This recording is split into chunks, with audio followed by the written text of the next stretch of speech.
दुर्ग जिले में national Herald मामले को लेकर भारतीय जनता युवा मोर्चा ने कांग्रेस भवन के सामने जमकर प्रदर्शन किया है। इस दौरान युवा मोर्चा के इस प्रदर्शन में विधायक सहित भाजपा के वरिष्ठ नेता मौजूद रहे। भाजपाई और युवा मोर्चा कार्यकर्ताओं ने भाजपा जिला कार्यालय से नारेबाजी करते हुए दुर्ग कांग्रेस भवन का रुख किया और यहां नेशनल हेराल्ड मामले में ईडी की चार्जशीट में शामिल कांग्रेस नेता राहुल गांधी, सोनिया गांधी का पुतला दहन कर अपना आक्रोश जताया है। दुर्ग और भिलाई जिला युवा मोर्चा के संयुक्त तत्वावधान में आयोजित इस प्रदर्शन में दुर्ग ग्रामीण विधायक ललित चंद्राकर, युवा मोर्चा अध्यक्ष जीत हेमचंद यादव, दुर्ग भाजपा जिलाध्यक्ष सुरेंद्र कौशिक, भिलाई भाजपा अध्यक्ष पुरुषोत्तम देवांगन एवं जिला पंचायत अध्यक्ष श्रीमती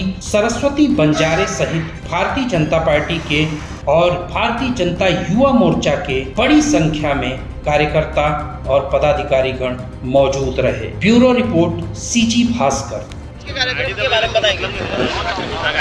आज प्रदेश नेतृत्व के निर्देशानुसार भारतीय जनता युवा मोर्चा के नेतृत्व पे हम कांग्रेस के वरिष्ठ नेताओं सोनिया गांधी जी और राहुल गांधी की उनके कार्यालय के सामने पुतला जलाने जा रहे हैं। ये मामला नेशनल हेराल्ड को लेके है।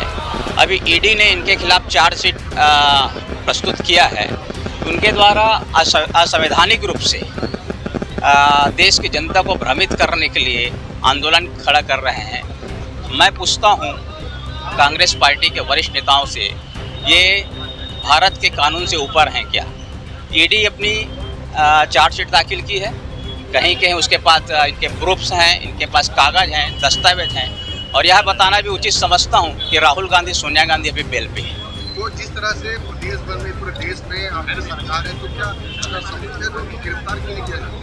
नहीं, ये नेशनल केंद्रीय मामला है। दिल्ली में इनका केस चल रहा है, कागज है। 1938 से पंडित जवाहरलाल नेहरू ने इनका नेशनल हेराल्ड का स्थापना किया एक पत्रिका के माध्यम से, और वो धीरे धीरे जांच हो रही है। ऑलरेडी इसी मामले में बेल पे है, और कल परसों ईडी ने अपना इनके खिलाफ नामजद चार्जशीट प्रस्तुत किया। सेम प्रस्तुत है।